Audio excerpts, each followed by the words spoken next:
আসসালামু আলাইকুম স্টুডেন্ট, কেমন আছো সবাই? আমি আজকে তোমাদের কাছে শেয়ার করব অষ্টম শ্রেণী ভূগোল প্রশ্ন উত্তর। Very important. তোমরা অবশ্যই এই কোশ্চেন অ্যান্সারগুলো খাতায় লিখে নাও, নিয়ে খুব ভালো করে প্র্যাকটিস করবে। তো চলো প্রথমে শুরু করা যাক। এক কথায় উত্তর দাও।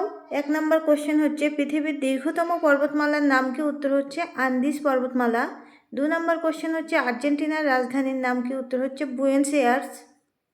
চলে আসবে আমরা নেক্সট কোশ্চেন। 3 নম্বর কোশ্চেন হচ্ছে পম্পাস অঞ্চলের স্থানীয় বায়ুর নাম কি? পম্পাস অঞ্চলের স্থানীয় বায়ুর নাম কি? উত্তর হচ্ছে পম্পেরো। 4 নম্বর কোশ্চেন হচ্ছে সারা বছর ধরে নিয়মিতভাবে একই দিকে প্রবাহিত হয় কোন বায়ু? উত্তর হচ্ছে নিয়ত বায়ু। সারা বছর ধরে নিয়মিতভাবে একই দিকে প্রবাহিত হয় কোন বায়ু? উত্তর হচ্ছে নিয়ত বায়ু। 5 নম্বর কোশ্চেন হচ্ছে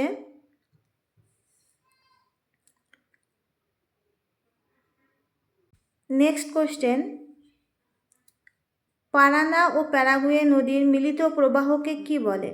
পারানা ও প্যারাগুয়ে নদীর মিলিত প্রবাহকে কি বলে? উত্তর হচ্ছে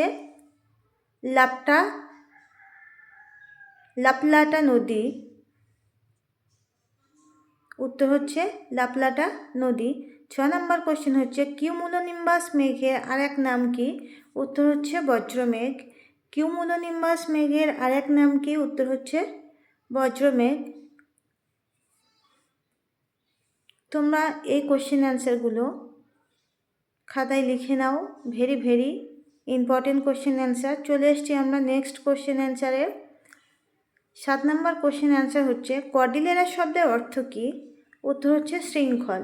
কর্ডিলেরা শব্দের অর্থ কী? উত্তর হচ্ছে শৃঙ্খল। 8 নম্বর কোশ্চেন হচ্ছে কোন নদীর উপর বিশ্বের বৃহত্তম নদী উপত্যকা পরিকল্পনা গড়ে উঠেছে? উত্তর হচ্ছে টেনেসি নদী।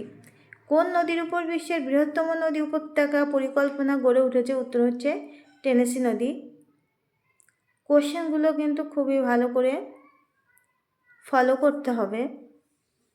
আল আমিন মিশনে চান্স পেতে হলে কোশ্চেন অ্যান্সার খুবই ভালো করে ফলো করতে হবে, আর বানানগুলো খুবই ভালো করে ফলো করতে হবে।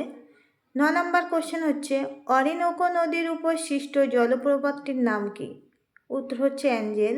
10 নম্বর কোশ্চেন হচ্ছে পৃথিবীর বৃহত্তম ময়দা শিল্প কেন্দ্রের নাম কি? উত্তর হচ্ছে বাফেলো। যে সমস্ত স্টুডেন্ট আজকে আমার ভিডিও প্রথম দেখছো, ইউটিউব থেকে দেখলে সাবস্ক্রাইব করে রাখবে, আর যদি ফেসবুক থেকে ভিডিও দেখো ফলো করে রাখবে। এরকম ভিডিও আমি আরও অনেক নিয়ে আসব। তো চলো নেক্সট কোশ্চেনে যাওয়া যাক। নেক্সট কোশ্চেন হচ্ছে পম্পাস শব্দের অর্থ কী? পম্পাস শব্দের অর্থ হচ্ছে বিস্তীর্ণ সমতল ক্ষেত্র। পম্পাস শব্দের অর্থ বিস্তীর্ণ সমতল ক্ষেত্র। 12 নম্বর কোশ্চেন হচ্ছে পানামা খালটি কত সালে কাটা হয়েছিল?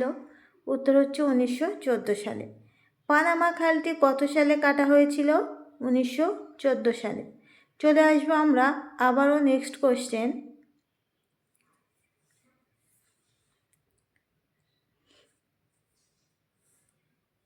স্লিট কি? স্লিট কি? স্লিট হচ্ছে জলকণা ও তুষারকণার আংশিক মিশ্রিত রূপ।